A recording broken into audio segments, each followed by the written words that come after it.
Michelle, are you ready? I was born ready. She's an award-winning author, speaker, and podcast host who serves on the National Faith Advisory Council. She supported Donald J. Trump for president before it was cool. From her she shed in her beautiful backyard, this is the Michelle Moore Show.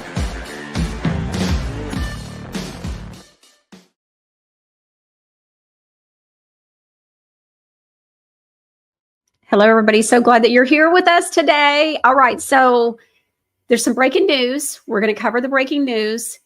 This has made us go in a little bit of a different direction, but we're still going to be covering Lin Wood Whistleblower stuff today as well. It's going to be a little bit longer show, not just an hour. It'll be a little bit more, and you're going to see why. But first, you remember yesterday we had Mark Taylor on with us, and we got to talk about all different kinds of stuff going on with the storm that's happened. Well, we also talked about the ports. Remember, we were talking about how the ports could close down. Well, we saw a video earlier today from the president of the dock workers, and we want to show you this video. It's just a quick little 1.5 minute long video. Let's take a look real quick. These people today don't know what a strike is. Right. When my men hit the streets from Maine to Texas, every single port will lock down. You know what's going to happen? I'll tell you. First week, be all over the news every night, boom, boom. Second week, guys who sell cars can't sell cars because the cars ain't coming in off the ships. They get laid off. Third week, malls start closing down. They can't get the goods from China. They can't sell clothes. They can't do this. Everything in the United States comes on a ship. They go out of business. Construction workers get laid off because the materials aren't coming in. The steel's not coming in. The lumber's not coming in. They lose their job. Everybody's hating the longshoremen now because now they realize how important our jobs are. Now I have the president screaming at me, I'm putting a Taft-Hartley on you. Go ahead. Taft-Hartley means I have to go back to work for 90 days. That's a cooling off period.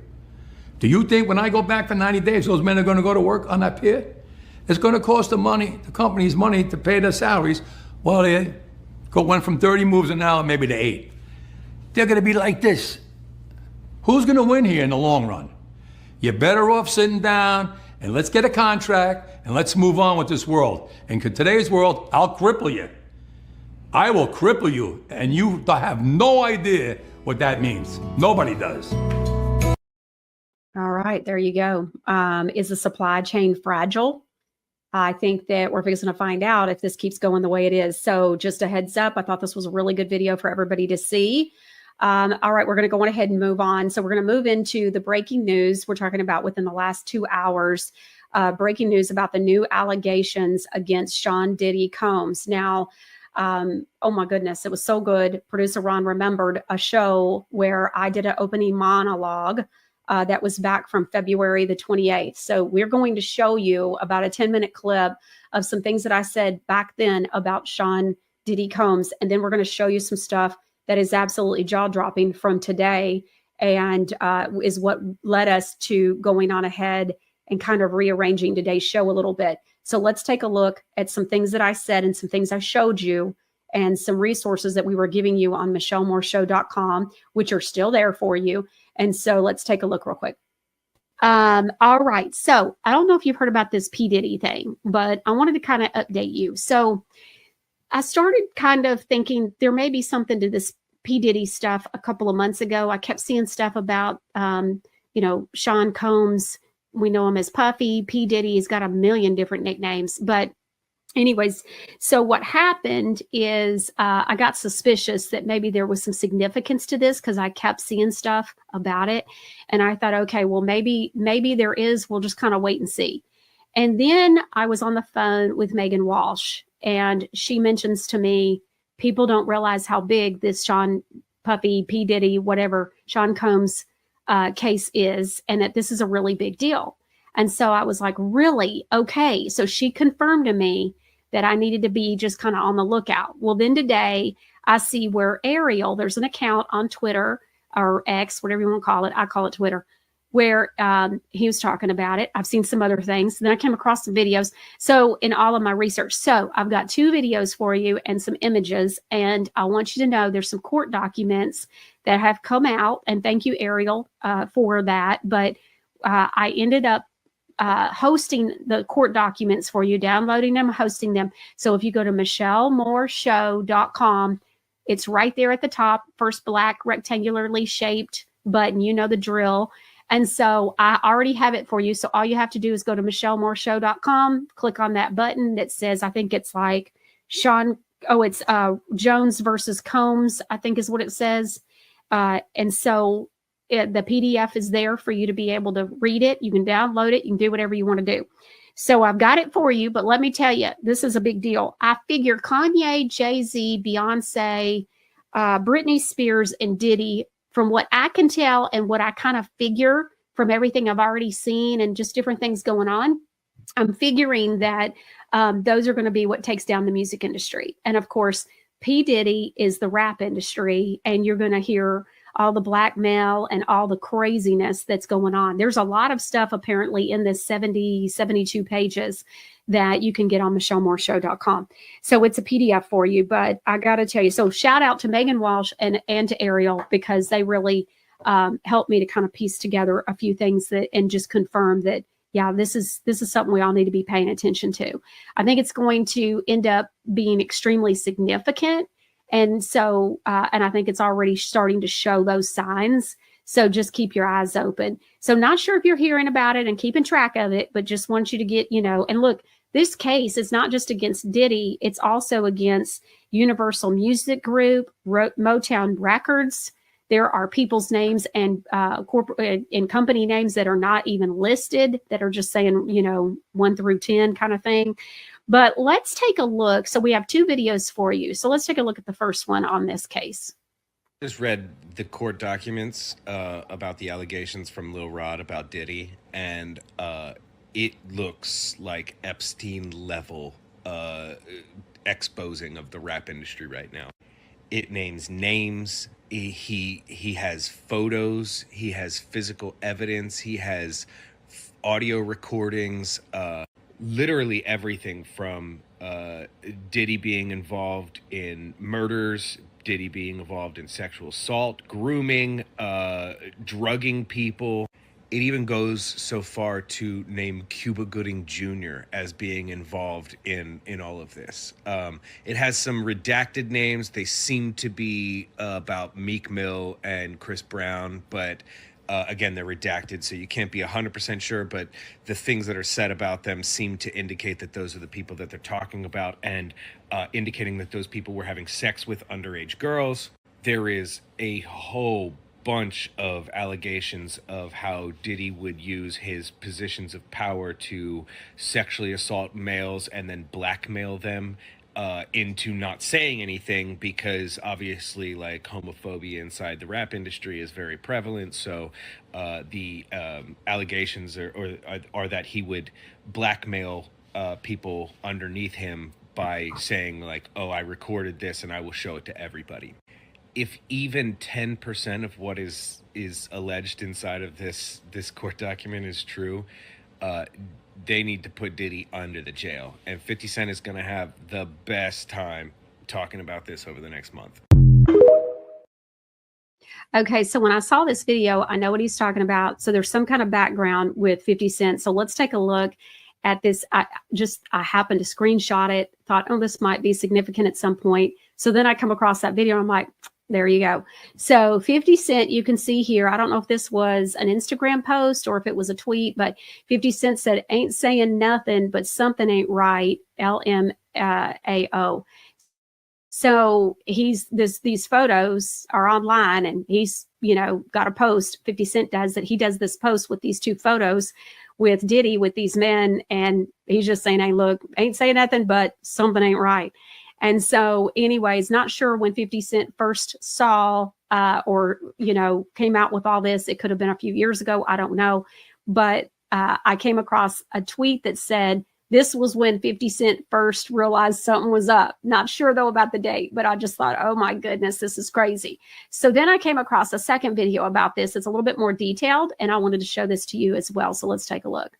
Talking about this being a criminal enterprise that's all feeding towards this one individual's depravity of wanting drugs and sex and rock and roll and everything in between, that everyone seemed to know and go out and facilitate what Sean Diddy Combs wanted. Even in part of these allegations or these complaints, they call his chief of staff the Ghislaine Maxwell to P Diddy's Jeffrey Epstein, saying that this was a total sexual enterprise to feed into his desires. We have sexual assault allegations. We have sexual harassment allegations relating to what he deems to be an employment relationship. We have allegations that Sean Combs and his son were involved in a shooting and that he was told to cover up helped to cover up that shooting with the police, that he was told to lie to police. We have that he was groomed to engage in intercourse with another man, with other men. We also have these really serious sex trafficking allegations that they were eliciting underage sex workers, bringing them across state lines, and RICO racketeering allegations, which mean in furtherance of a criminal enterprise that relates to drug use and the solicitation of sex workers. Does he get cover? This is a civil suit. Does he get cover for acknowledging his behavior in criminal activities, or does he say it was all forced? That's what I found to be so interesting about this. He actually admits in this complaint that he lied to police officers, and he's just saying that he was under the manipulation, the fear of threat and intimidation by Combs. So that's not necessarily enough to save you if there were to be a criminal inquiry down the line. So it's a risk to kind of thicken out the situation, because now there could be an after effect. He could get a settlement here, or he could go to trial and win this and then wind up having his own legal problems. A lot of these allegations are criminal in nature, although this is a civil complaint. So presumably, if it were investigated and deemed to have some veracity, there would be more to this. But this is based on sex trafficking allegations as well as claims that are criminal in nature. For me, I'm thinking SDNY, that being the Southern District of New York, right here in Manhattan, they're probably looking at these allegations and thinking, where are the videos? Where are these still shots that we're seeing in these complaints? And can we investigate it to see if there's more here, potentially criminal charges? Now, his allegation is Combs forced him to solicit sex workers and underage girls for sex. Okay. But also drugged him, sexually assaulted him, and groomed him to have sex with other men. So if you see me looking down, I'm looking down at the 73-page complaint that was filed yesterday. In terms of allegations of celebrities, we're talking about Cuba Gooding Jr. being shown through still photos of what the complainant says they have videos of groping him. There are allegations of P Diddy touching the genitalia and anus of the complainant. And also, if you look to the complaint here, there's a few Easter eggs here where it says the rapper redacted on Mr. Combs' yacht consorting with underage girls and sex workers. And you look down to the redaction, it says, well, the person is a Philly rapper who dated Nicki Minaj. I think that may be Meek Mills. And also says an R&B singer redacted in Mr. Combs' Los Angeles home, consorting with underage girls and sex worker. When you go down to the redaction, it says he's a Grammy Award-winning R&B singer who had trouble with law enforcement after assaulting a Bayesian billionaire. I don't know who's a billionaire from Barbados that we know that dated someone. That sounds like Chris Brown. So there's a lot of big names here, both as Easter eggs and also just on the front pages of these allegations. Wow, just huge. Now, the lawsuit also claims the misconduct happened during the creation of Diddy's latest album, the Love album, and is seeking, as we've mentioned, $30 million. The suit not only names the mogul, but includes his son and Universal Music Group, claiming there is an alleged RICO enterprise to enable his misconduct. Explain why the lawsuit goes beyond Diddy and what's kind of at stake here. This, along with Cassie's lawsuit that you talked about earlier that was settled, reads a lot like what we saw in the R. Kelly case in the EDNY. Okay, so much information. All right, but let's recap. So we're talking about murder, murders, plural, sexual assault, grooming, and drugging. But what kind of stands out to me, though, is that this is making the Mockingbird media news. And so you've got Cuomo talking about it, and you have it on ABC News. So I see this as, it's connected even with, if it is Cuba Gooding Jr. connected with all that, which images that I've seen already online last night looks like him.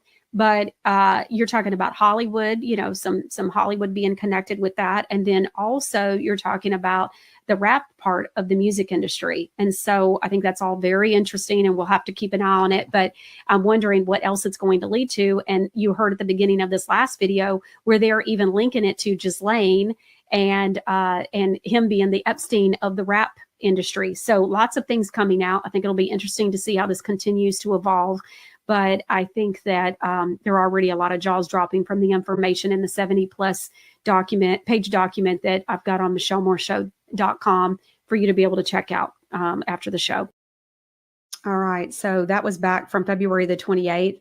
Of course, look at how it has aged. We're going to have Megan Walsh here. She is the daughter of John Walsh. She's going to be here on Friday. There's going to be plenty that it's going to be talked about with CPS. Of course, the Diddy thing. She told me months ago, I even talked about that at the beginning of what we just showed you, where she had said, hey, just keep an eye. It's going to be Diddy. When Diddy starts coming out, you're going to know that it's going to be big. And so I thought that, it was great when we talked about this back in February that so much was coming out, but now it's jaw dropping. And what I mean by that, take a look at the breaking stuff for today. This is absolute incredible detail, even though they're not naming names yet, but he says, we're going to be naming names. Today's just not the day, but listen to the details that he gives us today. It's absolutely amazing. I think it's drip, drip, drip, because I think a lot of what's going on here is that people are going to, and he talks about like fans, which means fanatics, and about how he's already getting death threats and those kinds of things. There are people that just love different famous people. They call themselves fans, but they're also just willing to do and say whatever it takes to protect those that they're such great fans of. And he talks about that as well. But let's take a listen to today's breaking news.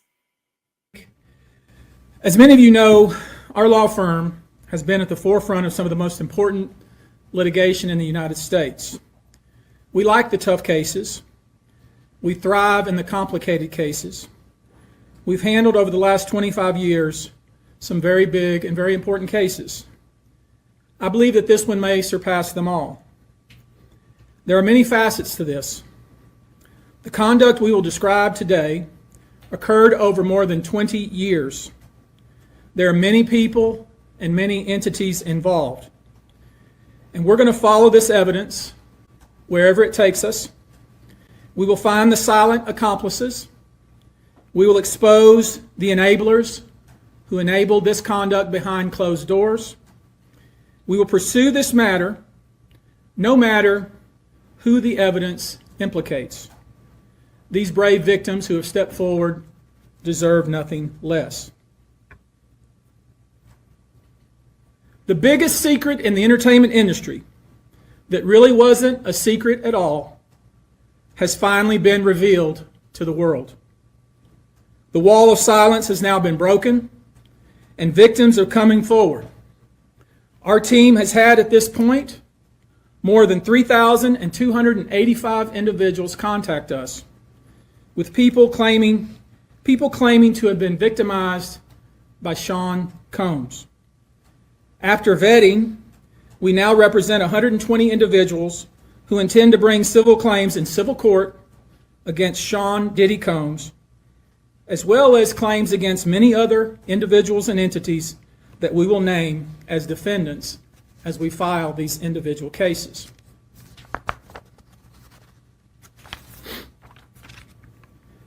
And you should know, to the extent the clients feel comfortable, we also intend to make these individuals available to the authorities, specifically to the FBI. And you should also know a few of them have already been spoken to by the FBI. Now, before we discuss the nature of the claims and claimants themselves, let me comment on the large volume of calls we have received since our first announcement. Even before the indictment of Sean Combs, we had received a small volume of calls and had screened a handful of cases. After the indictment of Sean Combs and the announcement that we were pursuing these claims, the floodgates opened. People who wouldn't otherwise, for a variety of reasons, are now stepping forward to make their voices heard and to pursue justice. But no, most of these people are scared. They fear backlash in their communities. They fear backlash in their own families. They are afraid of retaliation from the perpetrators and their associates. They are rightly afraid for their own personal safety. I expect that through this process, many powerful people will be exposed. Many dirty secrets will be revealed. We know what we are potentially up against. And as is always the case in situations like this, when a celebrity is involved, people can be downright mean and nasty. You would be shocked at the length fans will go, no matter the evidence to the contrary, to defend celebrities they love. I mean, there's a reason for this word fans. They're fanatics. I've personally already been threatened multiple times on social media. And when I agreed to pursue this, I expected as much. This isn't my first rodeo. But victims who step forward to have their voices heard should not be subjected to that kind of conduct. They should not be targeted. I want to say this, and I want to be clear about it. Although we are vetting each call as stringently as we can, I always start with a mindset that I believe victims. I believe victims because I understand the tremendous courage it takes to step forward. So if you're watching this, please hear me. If you're out there and you have been victimized, you are not alone. There is a great strength in numbers. You can seek redress. You can obtain justice. We can help you, and we will help you. That being said, as stated, we are vetting every call that we receive. We have had to turn away some. For each, we ask for corroboration. For each, we ask for the identity of witnesses. We also have collected pictures, videos, texts. We check venues, we check dates. We want to corroborate that the claims being made have legitimacy and merit. We have on staff now a former detective from the Major Offenders Unit of Houston Police Department who is helping us vet each claim. We're using our common sense. We're being stringent because, as I said, these are not easy cases. They're very tough. The process is hard, and in some cases, the process is very lengthy. These cases are hard to prove. Many times it's the victim's word against the alleged perpetrator. Each of these victims will no doubt be publicly attacked by the alleged perpetrators, and in some cases, the general public. The feckless and cowardly keyboard warriors love to attack. We know what we're up against. We did not enter this fray blindly. I wish it was my last such fray. I wish this type of behavior wasn't so pervasive. But it is what it is, so we will press on. As I said, our law firms have been retained by 120 individuals at this point to pursue cases in civil court against Sean Diddy Combs. You should know, in this group, it is evenly divided between males and females. There are 60 males and 60 females who have joined us to pursue these claims as plaintiffs. In this group, 62% identify as African American, 30% are white, and the remainder are Hispanic or Asian. The victims are from more than 25 states. The majority are from California, New York, Georgia, and Florida. I don't want to focus on the ages of these victims. When we talk about the ages of the victims when the conduct occurred, it's shocking. Our youngest victim at the time of the occurrence was 9 years old. We have an individual who was 14 years old. We have one who was 15. 25 of the 120 individuals who are plaintiffs in these cases were minors at the time of the acts complained of. The time frame of the acts complained of is very wide. The conduct at issue spans from the years 1991 all the way till this year, 2024. If you wonder why there are so many alleged victims, that's your answer. We're talking about more than 25 years of this type of conduct. Now, although most of the victims who have stepped forward were victimized after 2015, this has been going on for a very long time. Now, when you think about the fact that some of this conduct occurred 25 years ago, and you wonder why would it take somebody so long to step forward, I want to remind you that many states in the United States have recognized that it's very difficult for a victim to step forward and to make these types of allegations when something very terrible has happened to them. I'll use New York, the state of New York, as an example. The state of New York has specific statutes in place that revive claims that are even claims that would typically be not able to be brought, that it revives such claims, and they can be brought even 25 to 30 years later. Because there's a recognition there in New York and California and other states that it's very difficult for a victim to come forward. And I would respectfully suggest the only reason many of these people are coming forward because they see other victims coming forward. And it gives them some comfort that, hey, I won't be the only one.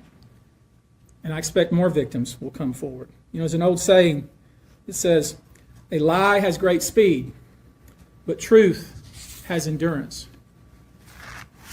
The acts complained of in these cases that we're going to file occurred primarily in New York, either Manhattan or the Hamptons, or occurred in California, primarily in Los Angeles, or in Florida, primarily in Miami.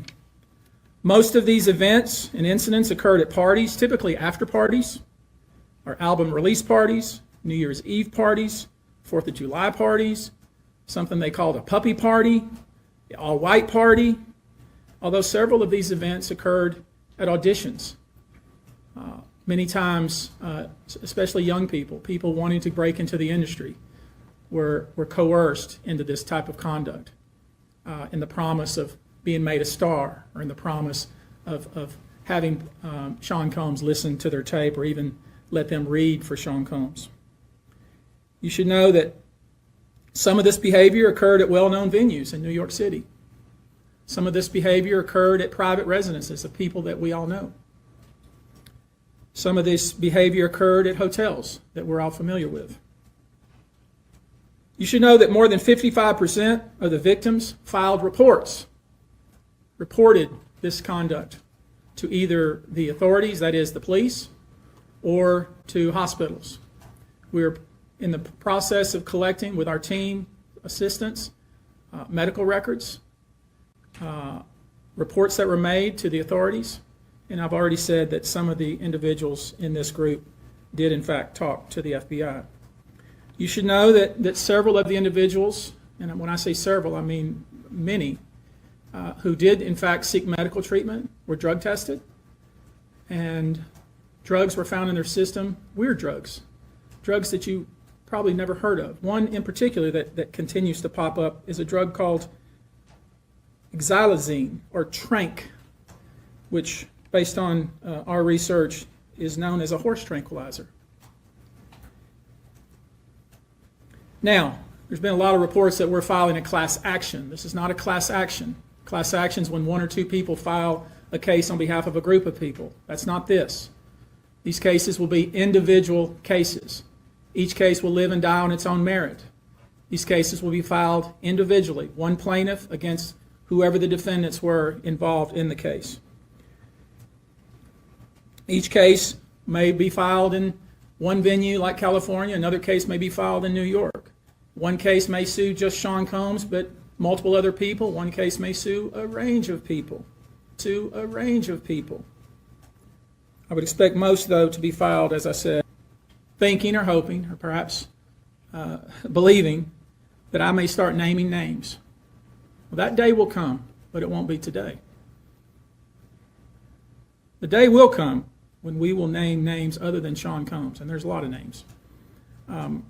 It's a long list already. And of course, I already know who some of these individuals are, but because of the nature of this case, we're going to make damn sure that we're right before we do that. But the names that we're going to name, assuming that our investigators confirm and corroborate what we've been told, are names that will shock you. These are individual cases. There are indeed other perpetrators involved. They will be revealed when that particular individual case is ready to be filed. They already know who they are. And I'm talking here about not just the cowardly but complicit bystanders. That is, those people that we know watched this behavior occur and did nothing.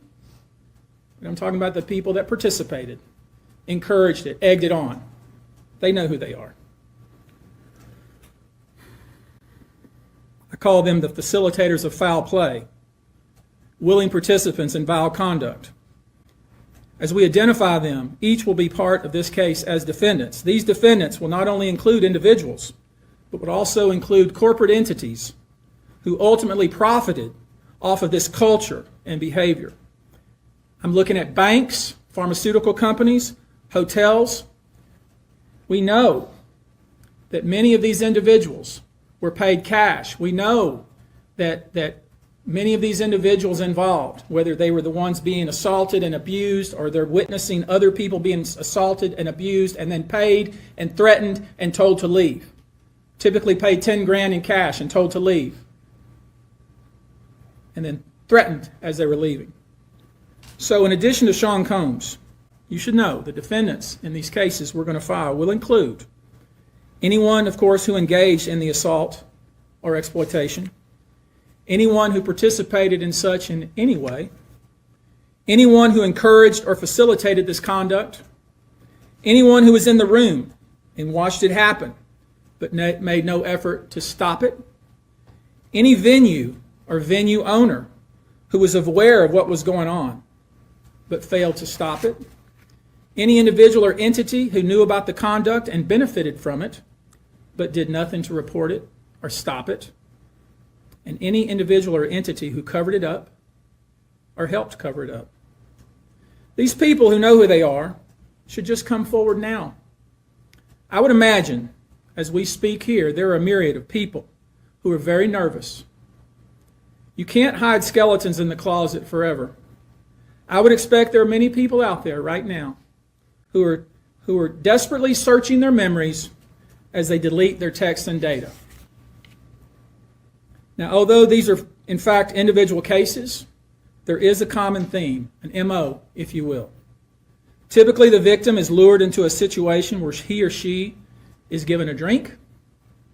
Typically, that drink, reported by these victims, is apparently laced with something. Once that drink takes effect, the perpetrators perform all kinds of sexual acts on the victims, many times passing him or her around as other people watch and enjoy the show, and then leave the victim ashamed, confused, injured, and wondering what happened. When the victim reaches out, he or she is told not to say anything. Sometimes there are threats of physical violence or financial repercussions or bodily harm.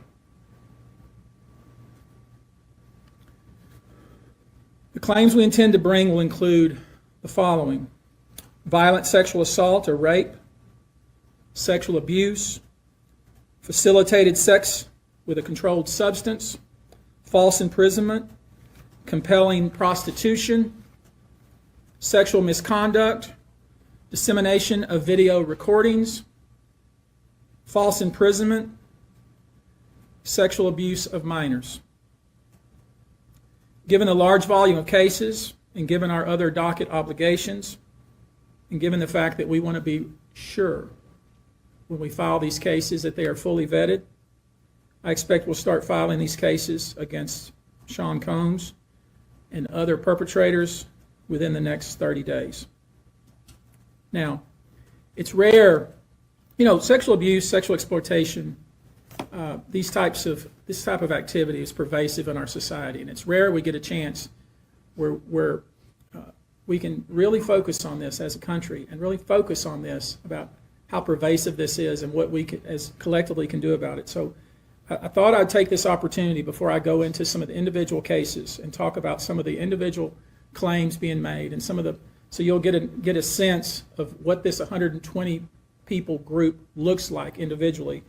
I want to bring forward Carrie Paul. She's a national victim advocate who helps victims who have been victimized by this type of conduct. And she has some important words, and I hope you'll pay close attention. I think it's important that you hear from her.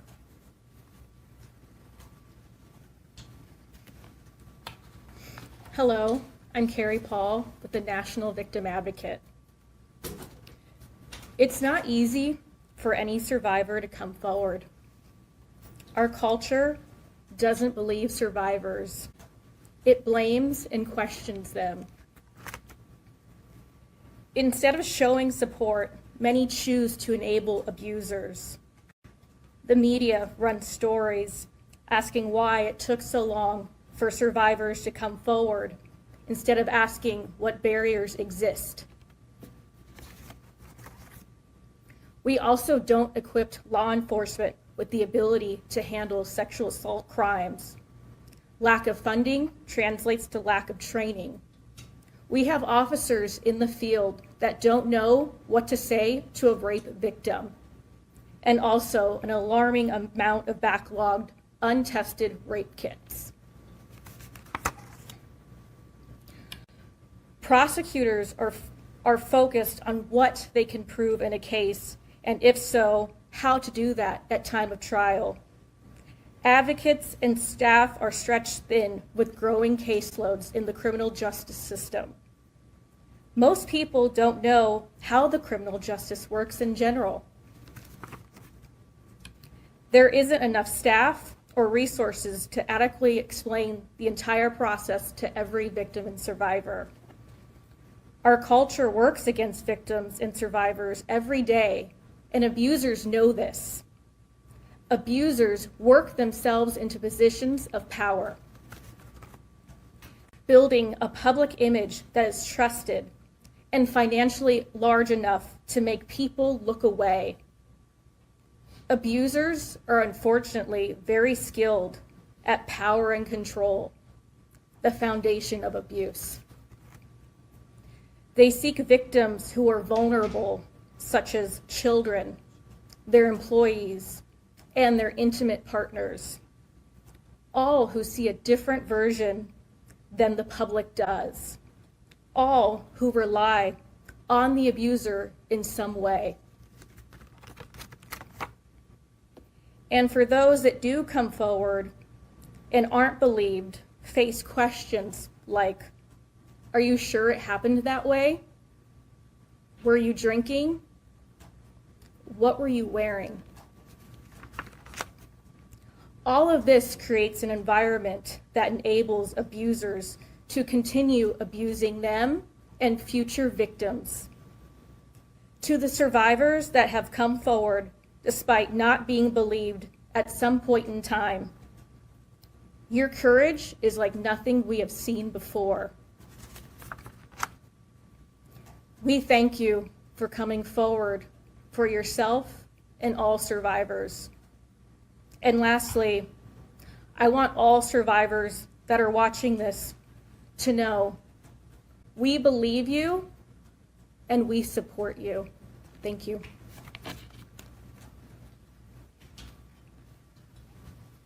I want you now to hear from my co-counsel, Andrew Van Arsdale.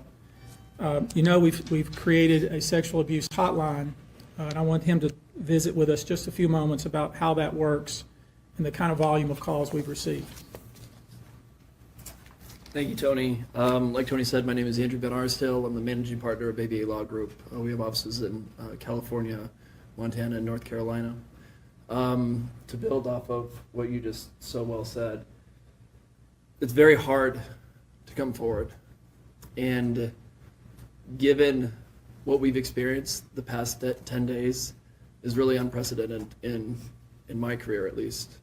We represent thousands of survivors of abuse, and never, ever in a 10-day period have we seen over 3,000 people come forward, or we've confirmed and decided to investigate and represent 120 people while we're continuing to work through another 100+ cases to prove them up, to validate what had happened here, and to hold those that are responsible accountable. And so like Tony said, we've set this up. It's 1-800-200-7474. I have a team of people standing by literally. If you know that this happened to someone and you have information about it, please contact us. If this happened to you, come forward. There's attorney-client privilege here. What you tell us is in confidence. Yes, we'll have to go out and build your case, but we will protect you. And the other thing that I want to say is the pattern and practice of this, again, is unprecedented. Over 30+ years of the same sort of events happening, people thrust into the circle reportedly, and horrible things happening to them as a result. And from talking to these people that have come forward these past 10 days, I can tell you unequivocally that because the federal government did what it needed to do and indicted this man, that they put him in jail and a judge kept him in jail, they tell me directly, this validates my feelings. For so long, I thought it was my fault. What is it about me that put myself in that scenario? What was I wearing at the time? What did I do to be subjected to such horrific treatment at these people that I was trying to trust? Well, we know now it was not your fault. You were victimized by a group of powerful people that operated for 30 plus years, taking advantage of their wealth and the power that they held within the music industry. So again, thank you to every single person that has come forward and contacted our office over the past 10 days. If you or someone you know suffered the same sort of treatment, please contact us at the number behind me and we will help you. Thank you. I think it speaks to how important this issue is in the United States and frankly internationally, that we have reputable people here that want to provide kind of information that I think victims need to hear, witnesses need to hear, the public needs to hear. Let me introduce to you now Olivia Rivers from the Texas Association Against Sexual Assault, and let her visit with you a few moments about these types of cases. Thank you. Good afternoon, everyone. My name is Q Olivia Rivers. I am just served my 6th year as the board chair for the Texas Association Against Sexual Assault. I'm also the CEO for the Bridge Over Troubled Waters, which is a local rape crisis center here in the Houston area. So thank you for being here as we address these heinous crimes. Sexual assault is not just a crime of violence against the body. It's an assault on the very essence of human dignity and safety. It shatters lives, it destroys confidence, and all too often, it leaves survivors feeling like they are voiceless, isolated, and vulnerable. The reality for many survivors is that coming forward to report their assault is one of the most difficult and daunting tasks that they will ever have to do. And for some, it may take days, months, or even years to speak up, if they ever do. The reasons for this have been mentioned, but include the fear of being disbelieved, being blamed or judged, and of course, retaliation. The trauma of the assault itself being compounded by the trauma of the criminal justice process, where survivors must relive their experience in order to seek justice. And these feelings and fears are further exacerbated when the allegations are against prominent figures in the entertainment industry or Hollywood. Cases involving powerful figures often attract significant media attention, which can deter victims from coming forward due to fear of public exposure or scrutiny. The intense focus on these high-profile cases can make survivors feel that their personal lives are being put under a microscope, causing further emotional distress. These allegations mentioned here today, as reported, reflect deeply troubling claims that deserve thorough investigation, and no individual, regardless of their stature, is above the law or public accountability. Sadly, the statistics paint a very disturbing picture. According to the National Sexual Violence Resource Center, 1 in 3 women and 1 in 6 men will experience some form of sexual violence in their lifetime. In the U.S. alone, there are approximately 463,000 victims of rape or sexual assault every year, and these numbers barely scratch the surface, as sexual violence remains one of the most underreported crimes. But the numbers that follow tell an even more troubling story. Only about 23% of sexual assaults are reported to law enforcement. Of those, just 5% lead to an arrest, and even fewer, less than 1% of reported cases, ever result in a conviction, which is a devastating gap between the crime and the justice that survivors deserve. I want to briefly focus on our state here in Texas. According to the Texas Association Against Sexual Assault, 6.3 million Texans, men and women, will experience some form of violence. That's every 2 minutes someone is sexually assaulted, meaning during the course of this press conference, around 60 individuals will forever be changed by this violence. And those are just a few of the victims. Obviously, this is unacceptable. We cannot allow this cycle of silence and inaction to continue. We have to create an environment where survivors feel empowered to come forward, where they are met with empathy and respect and support, not skepticism and blame. We have to ensure that our legal system is equipped to handle these cases with the seriousness they deserve, and that survivors have access to the resources that they need beyond the legal courtroom. We have to address the root causes of this epidemic: prevention, awareness, and fostering environments where respect, consent, and safety are non-negotiable values. Additionally, support for survivors has to be holistic.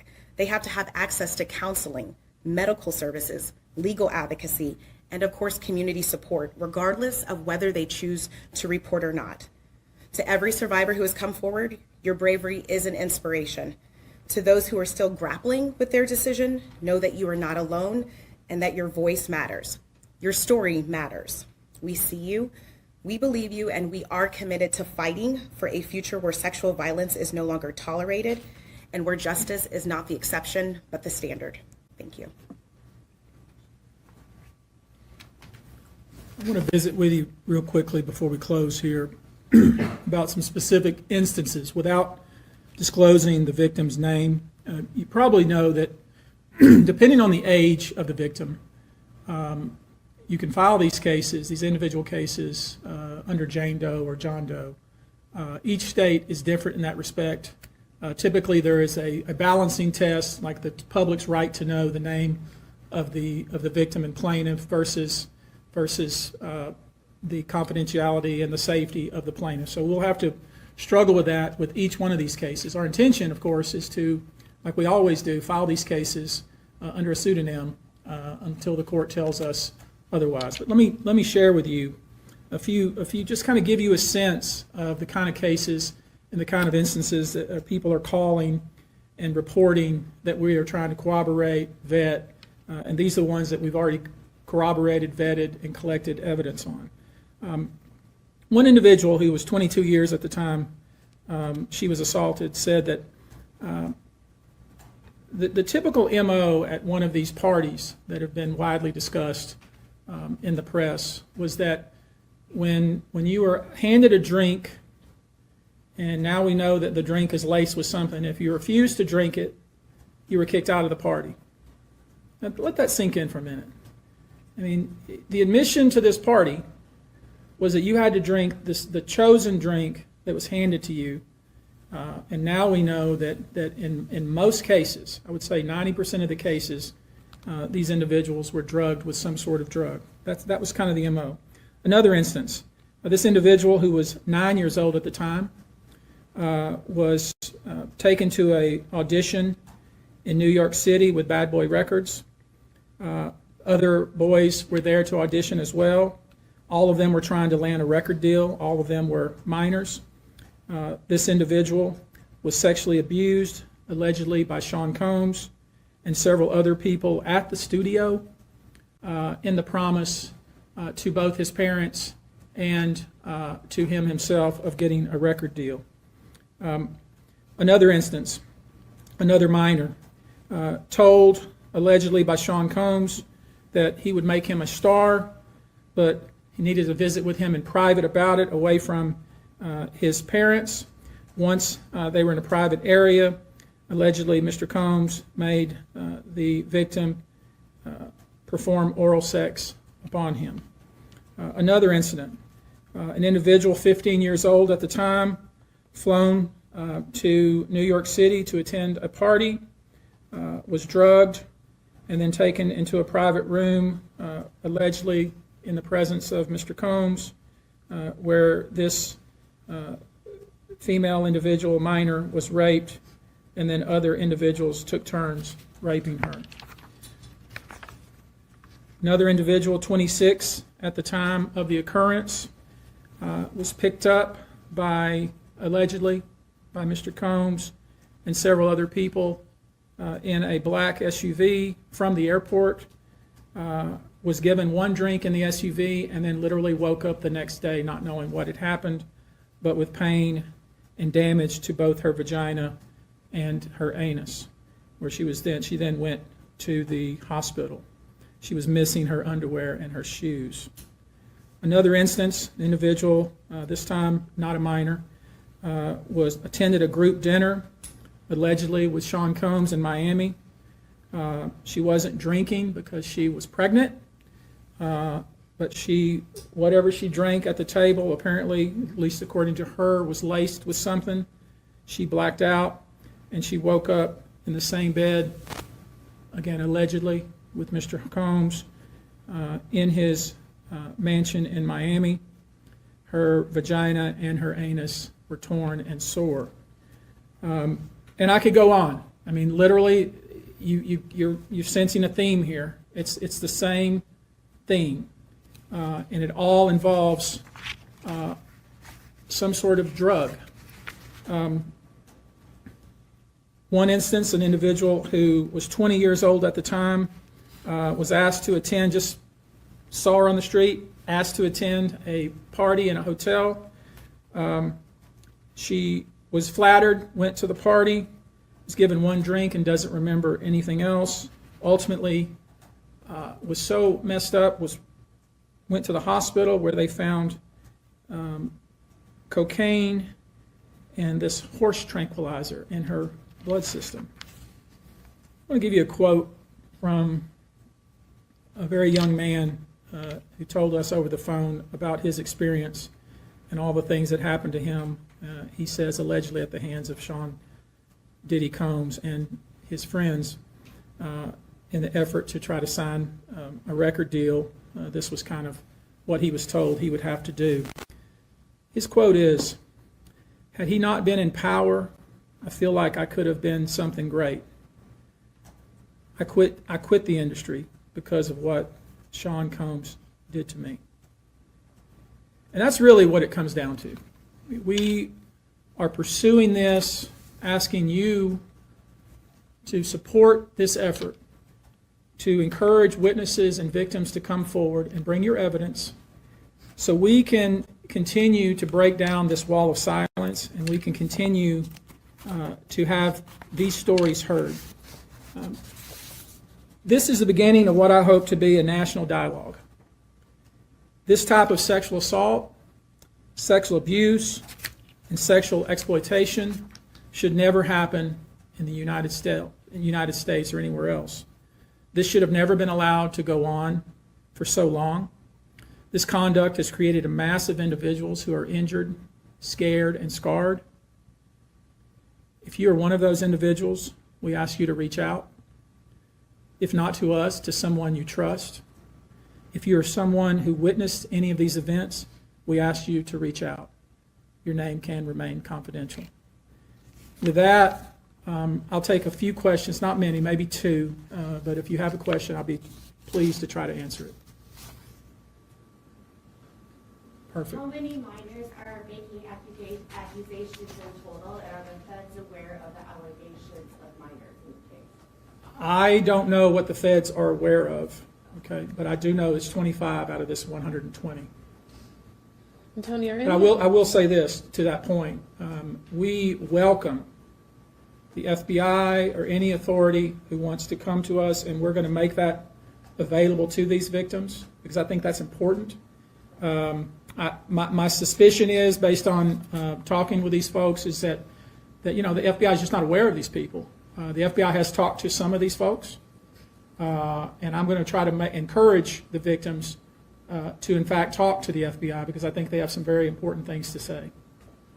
Tony, were all of the children auditioning because they were musicians, or were any of them kids of employees or anything like that? All seeking either TV or some sort of music career with promises of, we're going to make you a star. Instead, basically did things to them such that they don't want to have anything to do with the entertainment industry ever again.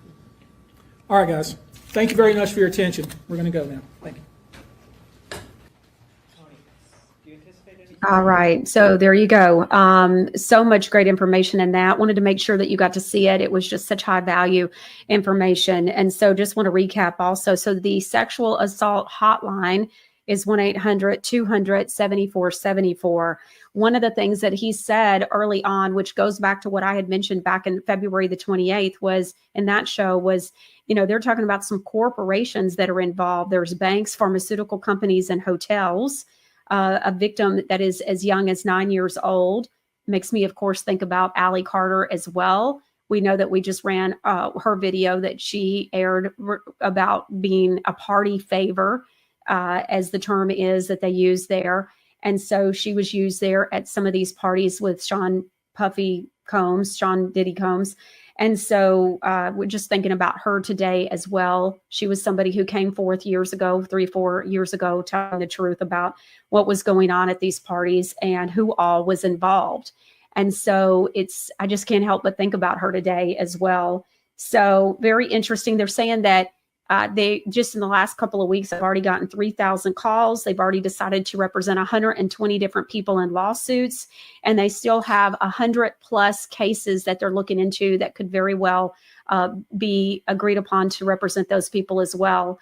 And they, of course, are also asking that if you are abused or have been there or know any information, whatever, at these parties, to please call the sexual assault hotline, again at 800-200-7474. Producer Ron has also put the link to Allie's video in today's show description. So if you go to Rumble and you go to the Michelle Moore Show channel and you go to the show description, you're going to see the link that we aired last week in its entirety. I think it was Wednesday evening. But it's Allie Carter, and what she had to say most recently is about 25-minute long video that we did as a special presentation. Okay, we're going to go on ahead and move on to the Lin Wood Whistleblower. Well, first, actually, I want to show you. So if you go to MichelleMooreShow.com, you can see in the February 28th stuff that we talked about, that monologue that I had with a couple of different videos. That is I think it's 71-page lawsuit that was filed. And so it's still on MichelleMooreShow.com. I've moved it up to the number 2 spot on there.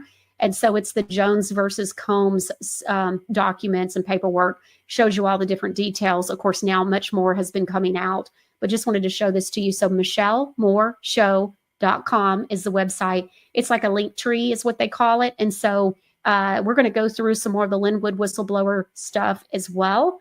And so you can click on what I'm getting ready to go over in the first black rectangle. And then, of course, the Jones versus Combs lawsuit documents are all in that second one. Okay, so let's go on ahead and get started. We have gone through a number of these already when it comes to the Lin Wood Whistleblower. So when we say Lin Wood Whistleblower, it's not somebody blowing the whistle on Lin Wood. It's somebody that was actually John McGreevy is his name. He was a whistleblower. He came forward, and Lin Wood was who helped this man come forward with the information that he had. I always say, with Lin Wood, people go, oh, I trust him. I don't trust him. Well, I personally trust him. I think he's been exposing quite a bit of stuff. He's also been consistently saying, hey, fix 2020. In order to be able to go forward. I always thought that there was something to this photo of Lin Wood in the Oval Office with President Trump. So look at that smile on President Trump. And it always reminds me of his big old smile when he was with the Pope. And of course, the Pope looks like he's going to throw up, but it was a big smile, a really, really big smile. And so I've always thought that in itself was a calm. We've been covering this. This is our third installment of talking about these different sections that are in these documents. Of course, there's 7 videos as well on MichelleMooreShow.com if you click on the Lin Wood Whistleblower tab. So there's John McGreevy. He has since passed away. And of course, there's Lin Wood in that image as well. Thank you, Producer Rod. So when it comes to the documents, we've gone through 2 other shows where we've gone through some of these, and we've read off all kinds of things. And so we did, in this confidential interview, there is an interviewer. Of course, there's John McGreevy, who's the interviewee. And then there is a female that is sitting in the room as well. So sometimes she pipes up as well. And so we have gone through the Judge Emmett Sullivan section. We've also gone through the Mike Pence section, which had quite a bit of information as well. The Dirty Trick Squad, you learn who's in that and what all they did. And so we've gone through all of that just in the last week. So you can always go back to the Michelle Moore Show Rumble channel and go back and see what all we went through on those. Today, we're going to go through Rod Rosenstein. Actually, I tell you what, no, we're going to go through the Joe Biden one. Let's do that. So we've got a Joe Biden section, and then we'll call it a day. We've got 2 more sections, and we'll cover those in the next week or so. There's Rod Rosenstein, and then there's one called torture. The torture one's pretty long, so we'll do an entire show probably just on that. And that is, if memory serves me right, the torture that John McGreevey endured, and you'll hear about all that. Okay, so when it comes to Joe Biden, so the interviewer says, okay, Ryan, so we're talking about John McGreevey, who also goes by Ryan D. White. Ryan Dark White is what the D stands for. Okay, so he says, okay, Ryan, we're just going to ask you one more. We'll discuss a little bit more about what you know about Joe Biden and his predilections toward young children and pedophilia and child pornography, and what you're aware of from the conversations that you've had with Rosenstein and the Dirty Trick Squad. So he's talking about Rod Rosenstein. So he says, Ryan White, John McGreevey says, Biden's a well-known pedophile. It's disgusting. Me and Mrs. We've seen him and family members, him and other children. Most people have seen now the image of him sniffing children in an official capacity. It's an awards ceremony or a promotion ceremony. And many times he can't wait. Is the problem. It's not like he's just over there doing that. Those children have been promised to him for his role in the securities positions for their family members, for their parents. So he can't control himself. So he's anticipating his payoff. So that's why you see these sniffing videos, things like that. So you realize what John McGreevey is saying here. It's disgusting. These videos where we have seen where Joe Biden has been sniffing a child, and the dad or the mom and or both are standing there, and it's some kind of an award ceremony or a promotion ceremony for daddy. And, Joe Biden's got his paws on the child, and he's knowing that there's a payoff, that there's been an arrangement, so to speak, is what John White or John McGreevey is saying. So some of them are just being some of them are just him being a disgusting pervert. The other ones, these are payments that he's got, going to get soon that night because he had come through on his, in other words, on his side of the deal. Obama would make all kinds of deals, promote people to this or that, but he always had to get, his percentage is 10%. He had to get something to keep him quiet. There's just unbelievable amounts of child porn online, and the DOJ has terabytes of it, but anything confiscated, anything used was formatted for him for easy use by Sean Bridges, and it would play. You could just click one thing because it wasn't very because he wasn't very computer suave. And so, or suave, he says he could just click play and it would just play through, everything that was on there due to the format, because many of the things were different types of files. There was phone and camcorder, this or that computer, and he would put them on there for him, talking about Sean Bridges putting the porn on for Joe Biden, for him in separate pictures and video as one click. And then you could go through, and that's one of the jobs that Bridges had, talking about Sean Bridges. They would be supplied to him, and then he would go off to Delaware, and that's how they kept him happy and quiet and kept him out of Obama's hair. He never spent any time in DC at night. He'd always go up to Delaware. As far as Delaware, there was a judge, Emmett G. Smith. He owns or did own, I think, he's sold a couple now, but he's the one who owned the homes in Lewes, it's Lewes, Delaware. He owned 3 or 4 homes. They were all the same, small single-family homes with a double-car garage with a door. And these were the homes that Biden used to be supplied with children. And Sullivan is the same way, but he was doing things there with the little granddaughter and everything. And so was his one son. But these are the homes that he used, and Sullivan owned them. So we're talking about Judge Emmett Sullivan. Some of this is going to kind of overlap with other things I've noticed, and so different sections. And so if you haven't heard the other sections, we do recommend that you go back and see those. But if you have heard those shows, there might be a thing or two that's kind of overlapping, but this is its own section. Like I said, he has sold a couple since then, but the records are all there. They're all already obtained. I wonder what that means. He says they're about 20 minutes away from Biden's compound in Delaware. So those townhomes that Judge Emmett Sullivan owned were used for doing all this with the children sounds like it was only within 20 minutes of the Biden compound. So that is interesting, pretty close. And he was to be brought in the back seat or SUVs. He would ride in and the other person showed up. And most of the time they were already there ahead of time, talking about the children already being at the house before Joe Biden would get there. He'd arrive in a back seat. He would just come in, spend whatever time he had in the back and go back out. Nobody saw a thing. Delaware's also a huge smuggling operation, not well known, but I mean, Delaware is a good corporate state, you know, but for corporate protection, but it's also a humongous haven for registering yachts. The interviewer says, yeah. And John McGreevey proceeds and says thousands upon thousands of yachts are registered there. And they're also used for smuggling. I mean, higher end children, which is disgusting to even say, but the higher end clients, the guests, the ones that pay more through Delaware into Jersey and New York and down. It's one of the big pit stops for smuggling these children to the higher end clients into DC and then go. And then the interviewer interrupts and says, are you aware of any of the types of children that Biden would mostly request? John McGreevey proceeds and says he had boys too. He liked girls. He preferred girls. The interviewer asks, what's the age range?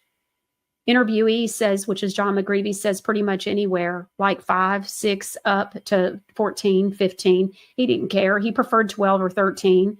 He did not like black girls. I know that was a problem. Sullivan had offered his granddaughter and he wouldn't do it because he thought that they were all dirty. Biden's like that too. He's disgusting in every way. But so, yeah, the interviewer says, are there any suits or complaints against Biden for these types of allegations, meaning lawsuits? Has anybody filed a lawsuit? So John McGreevey says, really, they've been quiet. They were all kept quiet. They've been manipulated. His wife is nasty. His wife, talking about Joe Biden's wife, Jill, his wife knew what he was like when she married him and has hidden it all along. When he was on the campaign trail before this one, obviously he couldn't be supplied with his normal appetite of children. So they sent the little granddaughter or the nieces out to keep him quiet and happy on the campaign trail in these various states. These poor children have never known anything but abuse and terror. So she, his wife, talking about Jill Biden, managed all that. She gave him access to the special children in the school that she worked at years ago. The interviewer asks John McGreevey, are there any rumors of tapes with Biden on it moving around and then he says there are. Biden's a lot smarter about that than his son, obviously, but there are tapes. The interviewer says, uh-huh. And then the interviewee, John McGreevey, says Hunter supposedly had some of them, but there are videos that he's made. There are Skype videos where it's him, but it's him from down there with a child doing this where he's talking to someone else and you can't see the face. He can identify you, or we can identify him by his nipples or something, but it's him. So he's just a lot more suave about that. He's been a politician a long time. He's more careful. The interviewer says, uh-huh. And then John McGreevey proceeds and says, I don't think he carries a phone anymore. His staff takes care of phones, so there's really nothing really close. The interviewer says, what can you tell us about the Hunter Biden abuse? Was there abuse towards Hunter Biden by him? Oh, yeah, John McGreevey says. The interviewer says, that you know of Hunter Biden as you know, individual? And then John McGreevey says, yeah, it was his other son that was the one that was picked to be the political successor. The interviewer says, oh, And then John McGreevey says, and Bo, which is the other son, Bo actually covered up a big abuse scandal at the hospital. This one doctor and many other things Bo had covered up, accusations against Biden, Joe Biden. He was attorney general before he passed away, and he covered up cases and accusations against Joe Biden. He had covered up a doctor at the hospital with over 1,000 victims. Man, just makes you wonder how a doctor can get away with that. Over 1,000 victims. And Biden has copied all of those that he has provided by his son, Bo. He was given copies of everything the doctor had. The doctor was videotaping his stuff in his office when he was abusing over 1,000 children, and he was given copies of it. Biden loved it. As far as Hunter's laptop, I haven't seen it. What I've been told from them was that the FBI got it originally, and they immediately went through it and took out anything that would implicate them or Biden or anything like that. But the one that came from the repair shop is the whole copy that's still on there. So the original FBI copy is not going to match the one that they've got now. So, and then the interviewer says, gotcha. Okay. Anything else in here? The unknown female whispering, and they can't really make out what she says. And then the interviewer says, so I guess the main tie-in for you for most of this information has been through Sean Bridges as he was editing and putting these things together to be given to Biden. Are there any other corroborating accounts or other people that have been in your circle that would be able to back these things up as far as, and then John McGreevy says, well, yeah, I mean, there's the other people in the dirty trick squad. I mean, that absolutely exists. There are actually references to it in the court documents. I referenced it in court documents, but good luck with them. I mean, they're going to be, they're going to be admitting to what? Murder? And then the interviewer goes, uh-huh. And John McGreevy says, planting child porn, treason, sedition. I mean, you'd have to make one hell of a deal to get them to talk. The interviewer says, yeah. And then the interviewee, John McGreevy, says, but I mean, I certainly know what's going on. They certainly know me. The FBI is not going to talk. They're dirty as the day is long. They should be disbanded. He's talking about the FBI. Now, that reminds me of Haim Harlow from Friday. I was a little bit surprised. Don't know really what to think about this, but what he said was he was saying only 5 or 6% of the CIA is no good, but that the FBI should be really, completely trash. He was saying it's pretty much all no good. And so when you think about it, he's saying, this is John McGreevy. He is saying the FBI is not going to talk. They're dirty as the day is long. They should be disbanded. Interesting. Okay. And then the interviewer says, all right, well, thank you, Ryan. And that's the end of it. So that's the Joe Biden section. We've got 2 more sections. We'll cover the Rosenstein one another day, and then also the one that is called torture. And that one, I'm pretty sure, has to do with John McGreevy being tortured. So it's a lot we've covered today between the Diddy, the Sean Diddy Combs stuff, and then, of course, talking about the dock workers. Let's cover a couple of viewer comments and questions before we end. So Flygirl61 says, as a mother and a grandmother, I couldn't imagine any parent handing their child over to these psychos, knowing what was going to happen to them. It's hard enough processing the abuse of the children. I know. I'm right there with you. Yeah, I can't even. I'm like, where was Justin Bieber's mom? Like, that's what I want to know. Where was the mom? How would she not know her 15-year-old son was being handed over? I mean, like, I just find that hard to believe. At some point, something didn't go off. Something wasn't adding up. It just is very interesting. Janine MHF says, I remember hearing Biden say in a video to a small child, I'll see you at such and such house. Well, there you go. We've seen all the videos of him sniffing kids and stuff. So Cheryl Bosch says, these people are so sick and twisted. It's unbelievable how evil that they truly are. Yeah, I think that we probably still don't really know exactly how evil they are. Some of the victims will never be mothers from the torture, talking about what happened with Sean Diddy Combs. Eagle Hawk 8 says people thought Tom Hanks and Ted Bundy were friendly, likable guys. People show you who they really are. It's pure evil. Yes. Linka Anna 59 said, I believe this is the time of reckoning, nowhere to turn. Good point. The whole nation is hurting. Only the truth will set us free. I would say the truth, yes, the truth sets you free. I think also by that truth coming out, it will open some eyes to those that, think about it. There are, my viewers know, we know, right? I was talking about this back on February the 28th, about what I was hearing and what I was thinking what was coming and how big this really was. I talked even back then about companies and what did that press conference say today? It said there's corporations that are involved, banks, pharmaceutical companies, and hotels.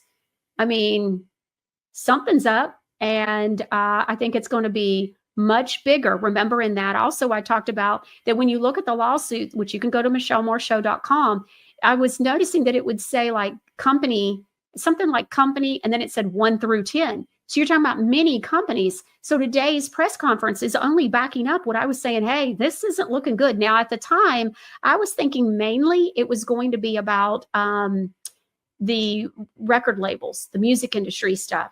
I'd never in a million years thought about banks, pharmaceutical companies, and hotels being involved.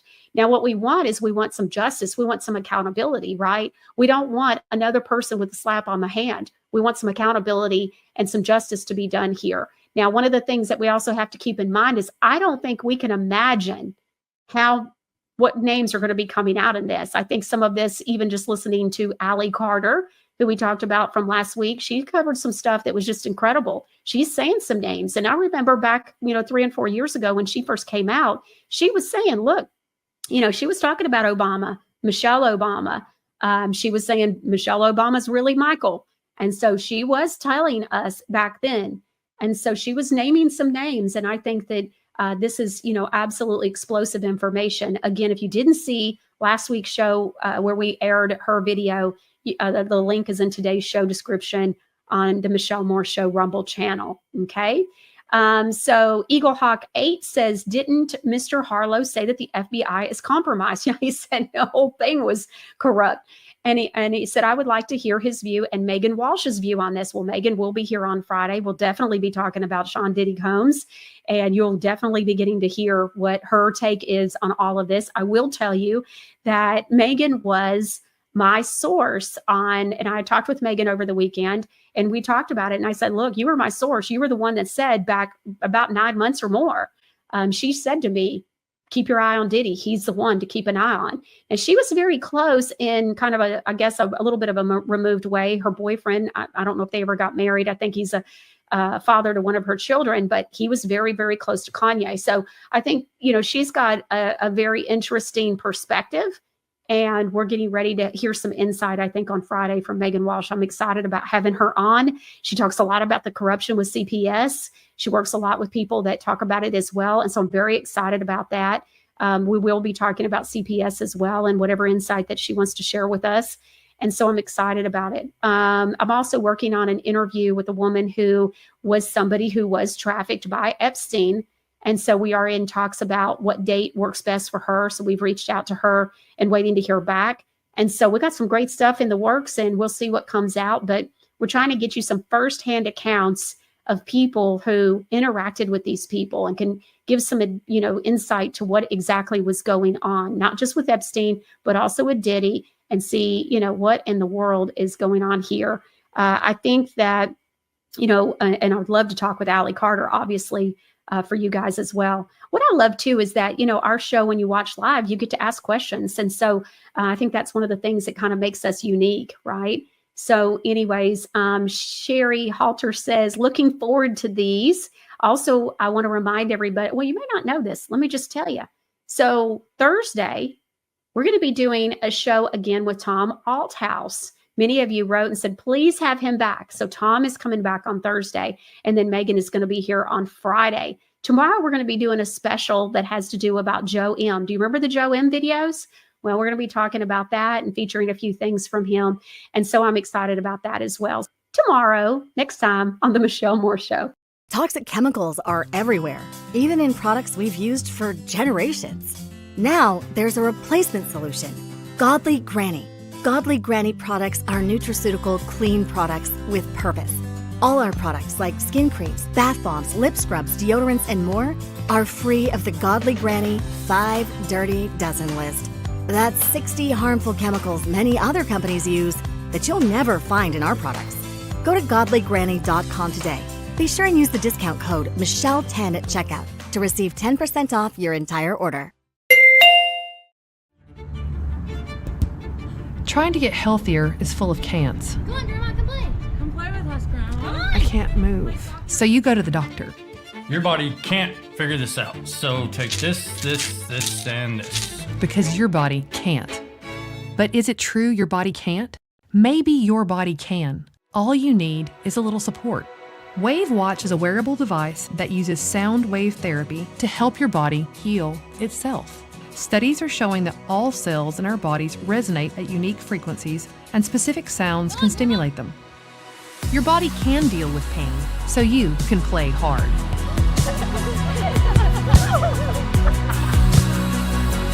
WaveWatch comes with a 1-year manufacturer's warranty for defects and flaws, and you can upgrade to an additional warranty for water damage and breakage. Go to wavewatch.com. Be sure to use the discount code Michelle100 at checkout to receive $100 savings on your purchase.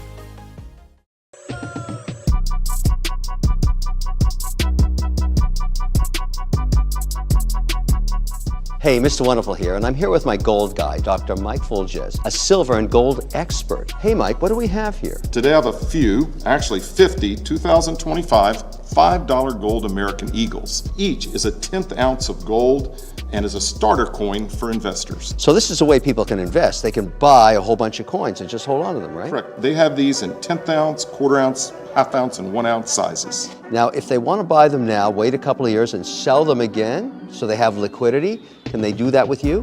Immediately. We buy millions every month back from clients. So you really are the gold guy. That's why we're America's gold expert.